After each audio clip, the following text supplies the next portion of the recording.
Allahumma salli ala Sayyidina Muhammad wa ala ali Sayyidina Muhammad.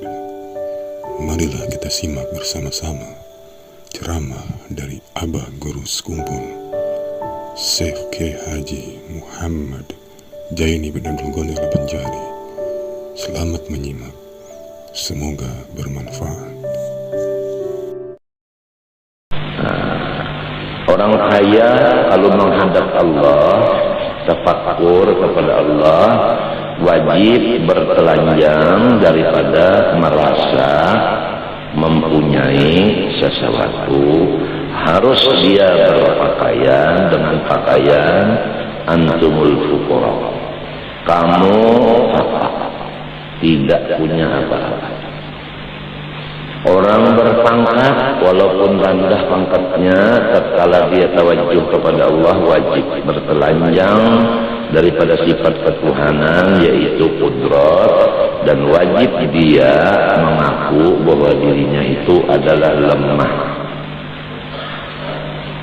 Orang-orang yang sehat dan gagah, tatkala dia tafakkur menghadap Allah wajib bertelanjang daripada sifat ketuhanan yaitu sifat kuat. Wajib dia menutup auratnya dengan merasakan bahwa dirinya bersifat lemah.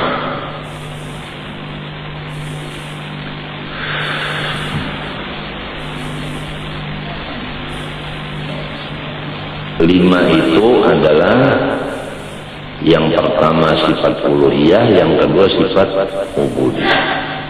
Sifat uluhiyah itu alim,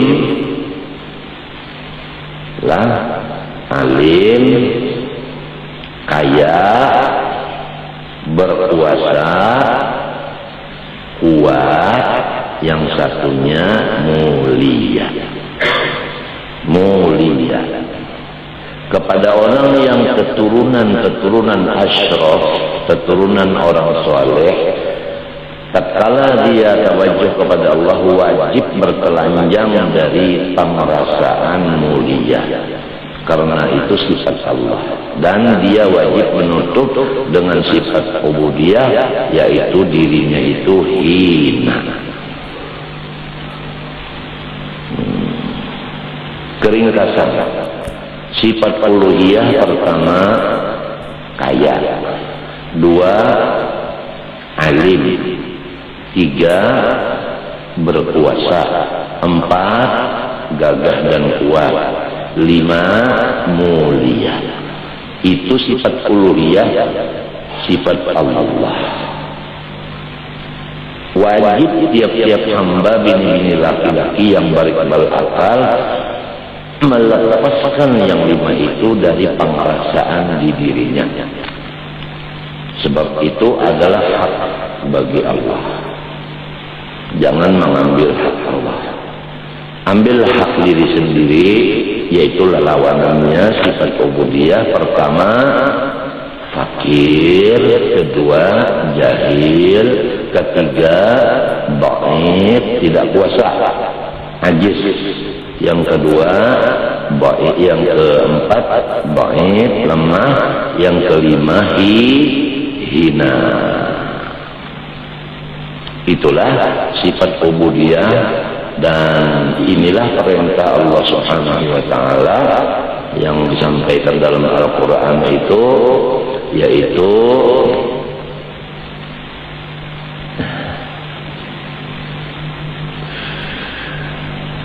wa'budullah, hambakanlah dirimu kepada Allah.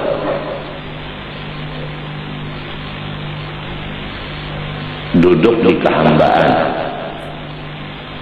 dan lain-lain dari ayat-ayat lagi yang menunjukkan perintah duduk di kehambaan, jangan duduk di ketuhanan.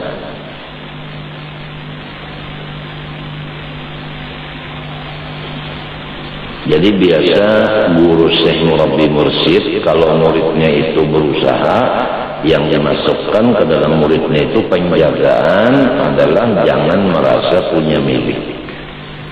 Jadi muridnya yang pengusaha itu tidak merasa milik modal dan ujuman. Oleh sebab itu, seorang pengusaha yang punya guru murabbi mursyid, tatkala berujung dia membagi-bagi hujungannya karena bukan miliknya. Tatkala dia rugi, dia tertawa, tidak bersusah hati karena dia merasa bukan milik dia.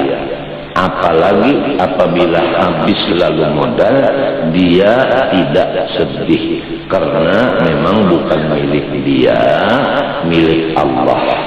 Kapan Allah mengambil milik dia, dia ridho dan ikhlas lego menyerahkan kepada si punya milik.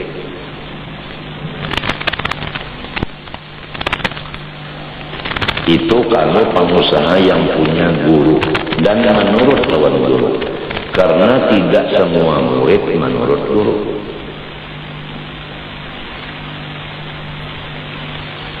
Kalau pegawai punya guru syekh murabbi mursyid, biasa syekh murabbi mursyid itu menekankan kepada pegawai itu jangan merasa berkuasa di daerah, di provinsi atau di kampung atau di gang situ, karena itu sifat ketuhanan. Bahkan di rumah tangga pun tidak merasa berkuasa di rumah tangga, bahkan di diri sendiri pun tidak merasa berkuasa mengatur mata, telinga dan sebagainya, karena semua perasaan berkuasa itu adalah mengakui sifat ketuhanan.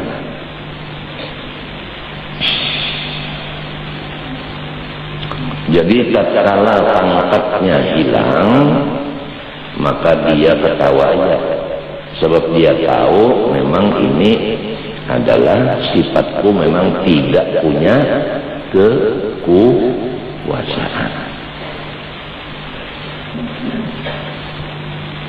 Jadi kalau bingung tatkala pangkat hilang, asal ada bisi guru murabbi mursyid dan menurut kepada murabbinya. Tapi kalau menurut lawan guru, bahaya. Modal Nabi Musa, menagur lawan Nabi Hajar. Itu bukan Nabi Musa salah hanya. Nabi Musa itu orang Rasul maksum tapi sindiran. Artinya bahwa banyak orang yang menuntut ilmu itu tidak bisa sanggup melaksanakan adab terhadap gurunya. Dan di situ riwayat itu adalah menekankan sebenarnya kepada thalabatul ilmi supaya janganlah mengiktirat kepada syekh murabbinya. Itu maksudnya itu kisah atau istilah usul fikih itu khabariyah di mana insya'iyah. Kalau istilah istilah balaghah, khabariyah di mana insya'iyah. Kisah tapi maknanya menyuruh supaya semua orang yang jadi murid jangan menentang kepada gurunya.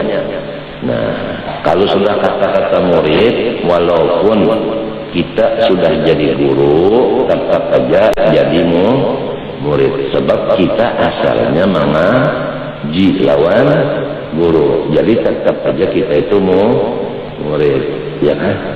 Nah, si guru kita pun yang di atas dari kita, beliau pun demikian, tetap merasa dirinya murid, karena di atas dia ada lagi sebagai guru dia, sampai kepada Rasulullah SAW yang disebut Syekhul Kul, guru sealam semesta. Sampai ke sana.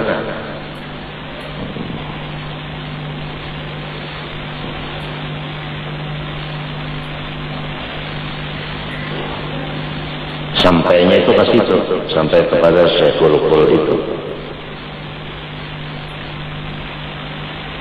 Jadi kita membanding dengan guru yang ada aja dulu sudah kalah, apalagi kita banding kepada sahabat, lebih kalah lagi.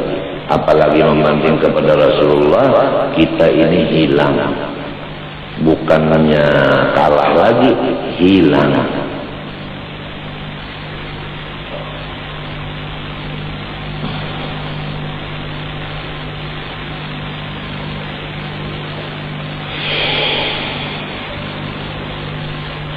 Biasa kalau orang jago-jago itu punya murabbi mursyid, murabbi mursyidnya itu menekankan supaya jangan merasa gagah dan berani, karena itu sifat Allah.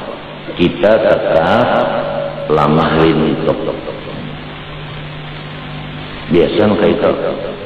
Nah, jadi setiap nang jagau itu tidak memakai sifat ketuhanan apabila bisnis Syekh murabbi mursyid dan menurut dengan pimpinan gurunya. Kalau tidak, dia mengaku dirinya Tuhan. Kada sedikit kurang jagau-jagau karena kada bisi guru mursyid merasa dirinya jadi Tuhan. Kada sedikit orang sugih yang tidak bisi guru mursyid merasa dirinya Allah, karena dia mengaku sugih, dia mengaku jagal. Kada sedikit pegawai yang mengaku jadi Allah, sebab dia tidak punya guru mursyid atau tidak menurut gurunya mengaku dia punya kekuasaan di wilayah sini. Demikian orang yang punya rumah tangga, bahkan punya diri sendiri, dia itu mengaku kawa mengatur diri sendiri, kawa mengurus mata, kawa mengurus telinga, kawa mengurus muntung, kawa mengurus tangan dan batis. Padahal sifat kekawaan itu sifat Allah, bukan sifat kita. Itu baru diri sendiri ya, apalagi bisi bini, apalagi bisi anak. Nah, jadi kemusyrikan inilah yang wajib kita bersihkan di diri kita masing-masing, masing-masing bidang yang itu. Kalau mau berpikir ke sana, insya Allah kita insaf dan mengaku bahwa banyak dosa. Dengan adanya pengakuan itu, insya Allah kita berpikir dan minta tolong lawan Allah supaya kembali ke jalan benar sebelum meninggal dunia. Begitulah laki-laki perempuan yang hidup di dunia semestinya punya guru, Syekh murabbi mursyid, dan taat kepada guru itu, siap laksanakan. Tidak ada usul. Kemudian kalau seseorang itu punya guru Syekh murabbi mursyid, kebetulan dia ini seorang ulama. Nah, biasanya Syekh murabbi mursyid ini memimpin supaya dia bertelanjang dari sifat ilmu yang ada di otaknya, mengaku bahwa diri itu jahil. Sebab ilmu itu adalah sifatnya Allah kalau kita masuk di wahdaniyat sifat. Jadi biasa rusaknya orang-orang guru, orang-orang alim mengaku dirinya Tuhan, yaitu merasa punya ilmu. Sedikit atau banyaknya sama aja. Selama ada perasaan di hati berilmu, selama itulah mengaku seorang Tuhan kedua. Wa ma yu'minu aktsaruhum billah illa wa hum musyrikun. Orang yang beriman sedikit sekali, yang musyrik yang paling banyak. Jadi bertelanjanglah daripada ilmu, berpakaianlah dengan sifat kejahilan. Insya Allah kita selamat. Tetap di sifat ubudiyah, meletakkan perasaan itu di sifat ubudiyah.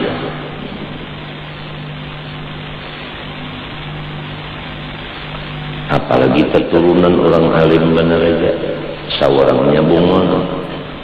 Lalu rasa hebat, menyurung tangan lawan orang, cium tangan unda balik, sebab unda anak tuan guru.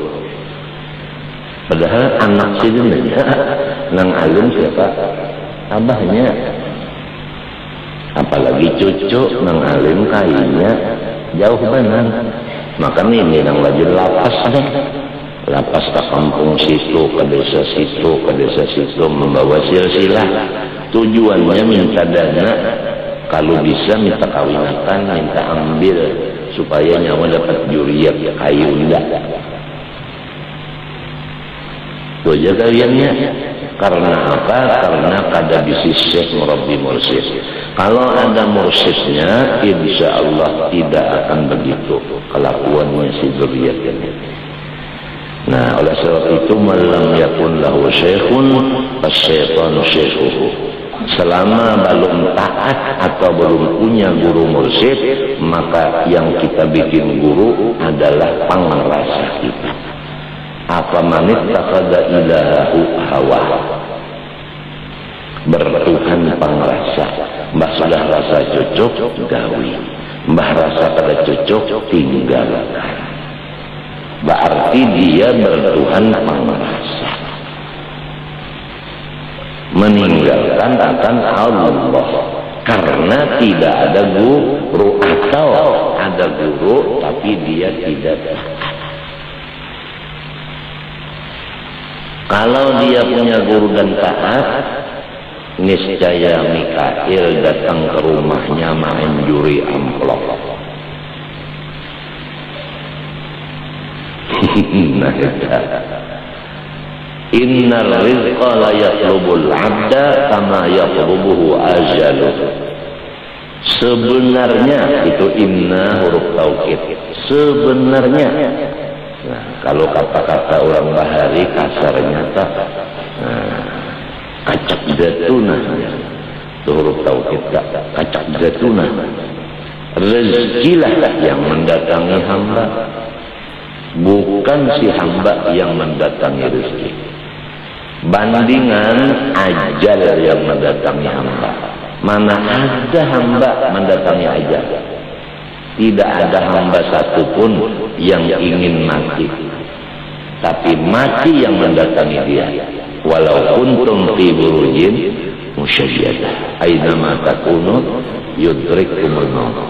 Si maut itu fa'il, yudrik itu fi'ilnya. Si maut nang yudrik.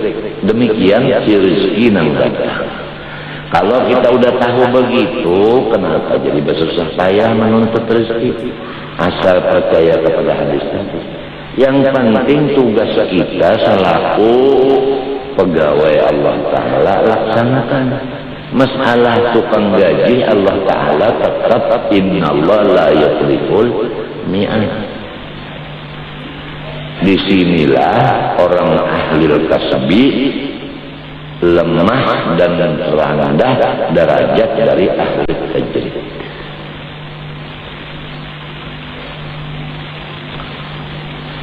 Memang dua golongan ada, minkum man yuridud dunya itu ahli kasbi, wa minkum man yuridul akhirah itu adalah ahli tajrid. Tafsirnya minkum man yuridud dunya lil akhirah. Ada lagi wa minkum man yuridul akhirah li ajli khaliqiha.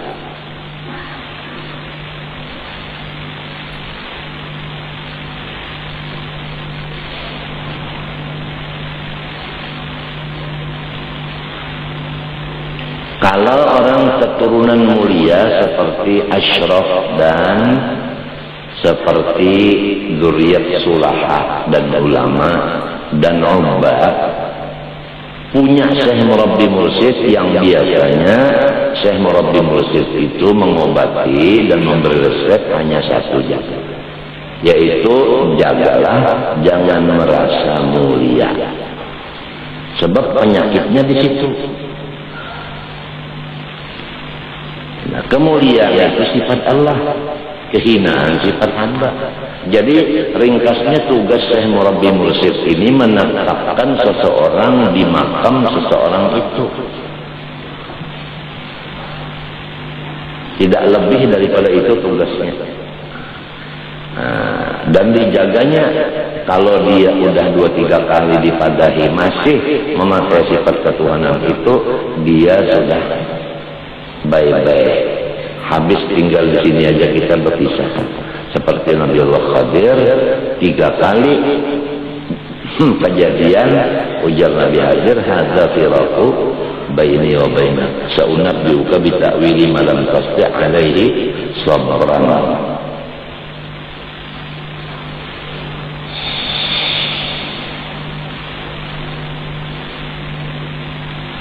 Jadi kita ini umut mentafakurkan diri ini.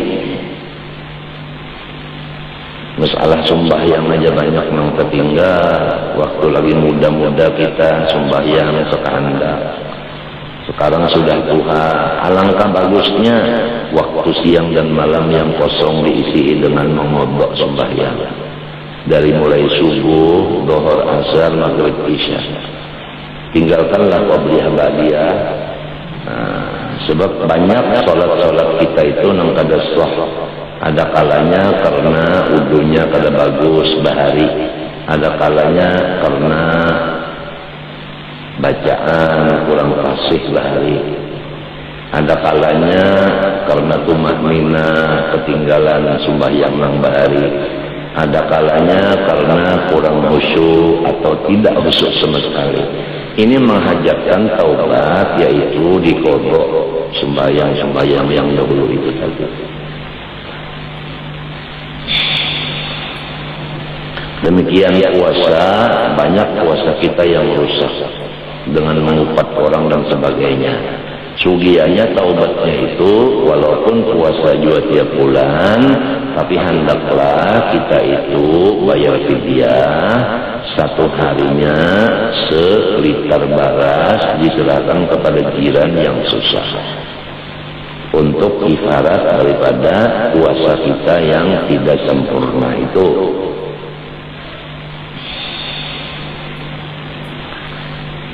Ini sangat penting kepada kita, sebab kita ini hidup pada belawasan, memarahi kubur.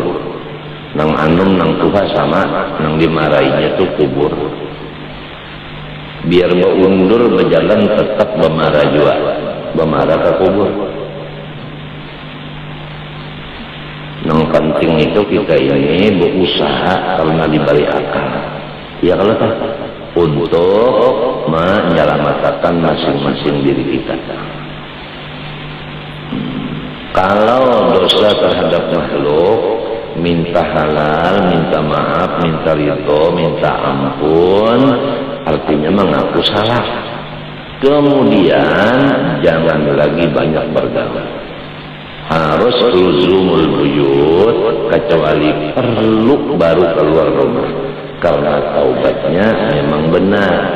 Tapi kalau taubatnya ketaubatan itu masih seimbang antara di rumah dengan keluar dari rumah. Nah, kalau seimbang keluar rumah 12 jam, di rumah 12 jam, itu belum sempurna taubatnya. Apalagi 20 jam bergaul, 4 jam aja di rumah. Sudah kada seimbang. Orang yang bertaubat daripada dosa di pergaulan, caranya melepas akan tempat dosanya itu, yaitu di gaulan tadi. Harus menjauhi gaulan. Kepada orang lain janganlah jahat sangka. Bahkan hendaklah mendoakan kepada orang itu supaya taubatnya diterima Allah. Karena dia udah sadar bahwa selama bergaul menambah dosa. Jalannya mengurangi majelis-majelis dosa tadi. Pergaulan tadi.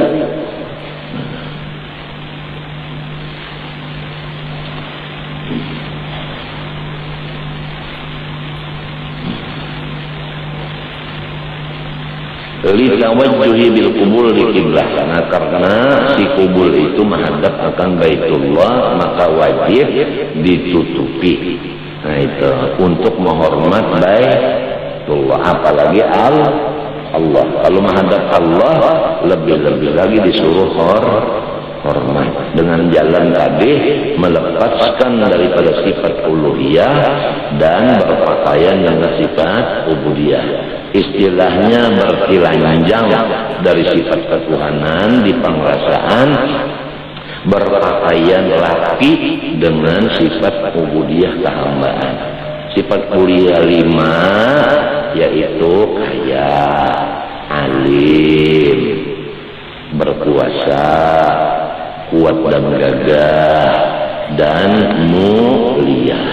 Sifat kehambaan yang dipakai oleh setiap manusia laki-laki bini-bini yaitu pertama fakir, kedua jahil, ketiga lemah, ya kan? Lemah artinya kada berkuasa. Keempat dhaif artinya apa? Kada kuat. Yang kelima hina, kada mulia. Jadi duduklah di sifat kehambaan, janganlah duduk di sifat ketuhanan. Ini letaknya di pengrasaan. Kalau orang itu darah alim ada di awaknya, turunan mulia ada di awaknya, sugih ada di awaknya, pahamkah? Pangkat ada di awaknya, jagau ada di awaknya. Syekh murabbi mursyid ini sulit mengurusnya sebab penyakit berat 5 penyakit berat yang harus dibasmi oleh tabib dokternya itu. Apalagi si muridnya ini udah merasa jagau menghinakan kepada Syekh murabbi. Apabila sudah menghinakan, kada mau menerima apa perintah daripada Syekh murabbi tadi. Kada mau nang siap laksanakan. Nah itulah kebanyakannya gangguan-gangguan orang menuntut ilmu. Tadi kita ulangi, terpengaruh dengan sahabat. Ya, kalau bujur-bujur hendak alim sampai kepada ilmu nang tadi, melepaskan uluhiyah, memakai ubudiyah, harus kawan kita, guru dan kita. Hanya itu aja. Yang lain lepaskan semuanya. Nah itu. Kawa kada, apabila ada kemauan Tuhan menolong. In yurida islahan yuwaffiqillah bainahuma. Asal ada kemauan Allah menolong.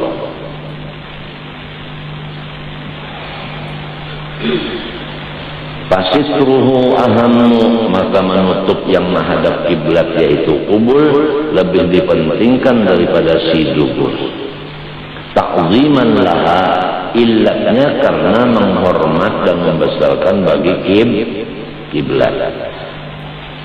Walisitri duburi ghaliban bil alyataini, dan karena kebanyakannya si dubur tertutup dengan 2 pipi burit.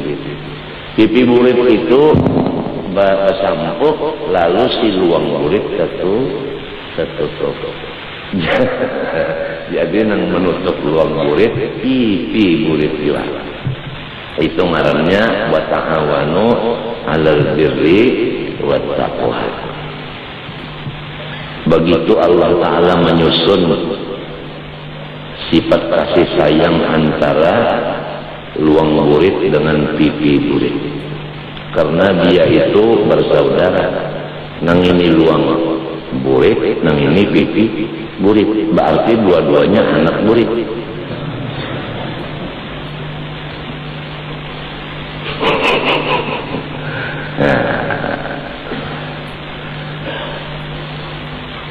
Kalau memikirkan soal agama ini kan tambah gembira kepada Allah, syukur artinya. Tapi kalau memikirkan soal dunia tambah mau aja. Takun aja orang ngurus dunia kan, hanya banyak urusannya bermau kayaknya. Nah jadi walaupun di tengah-tengah pelajaran tinggal 5 menit lagi waktunya fikih, aku menyampaikan satu ayat, fattaqullaha mastata'tum, terutama ditujukan kepada pengusaha. Diulangi, terutama ditujukan kepada pengusaha. Fattaqullaha mastata'tum, hendaklah kamu melaksanakan perintah Allah sekedar kekuasaan yang diberi Allah kepada kamu. Fahamnya kepada penguasa, janganlah membeli barang yang lebih daripada duit yang ada di kantong. Itu pahamnya. Kalau berlian harganya 1 miliar, duit di kantong 1,5 miliar, jangan menukar akan berlian itu, karena duit tidak cukup.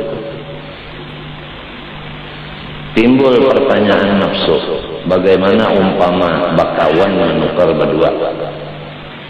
Ya kan? Bahau berserikat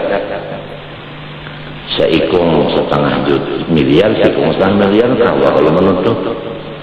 Ujar si iblis, kalau ditukar 1 miliar dengan jalan yang bersamaan menukar berdua, kena lamunnya dimasak dijual jadinya 3 miliar. Ujar si iblis mahayal. Hayalan iblis ini lebih tinggi daripada hayalan si paloi. Nya raja, kalau mahayal iblis itu raja. Sampai iblis itu mahayal seakan-akan hayalan itu ada di hadapan. Padahal kan ada bendanya. Hayalan itu seakan-akan ada di hadapannya. Sehari kerja iblis ini mendengarnya. Dan sifatnya iblis itu sasar sehari sasar ba'anum matinya. Kalau orang bersahabat jin, lihat aja sasar batura sasar tina ba'anum, karena kawalnya iblis.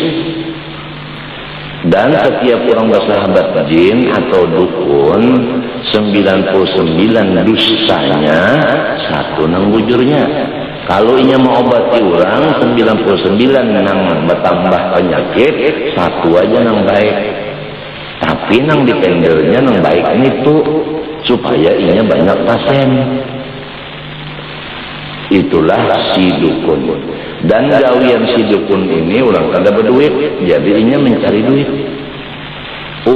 Di ujung-ujungnya duit, bukan undang-undang dasar. Itulah dukun. Lihat ya, kamu kalau orang bersahabat jin itu mesti penyebabnya itu kada berduit. Hendak mencari duit, jalannya baca tambahan. Supaya baca tambahan, bakawan jin.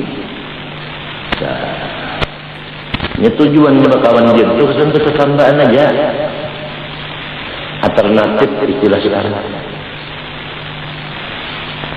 Aku sudah berpuluh-puluh lagi alternatif yang datang ke bejin semuanya.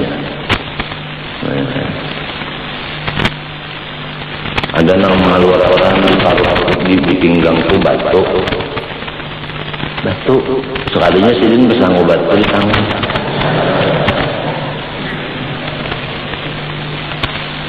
Bupati sudah ada wakaf Polres sudah beli. Nang membawakan ke rumah bupati lawan wakaf, membawakan hasil itu.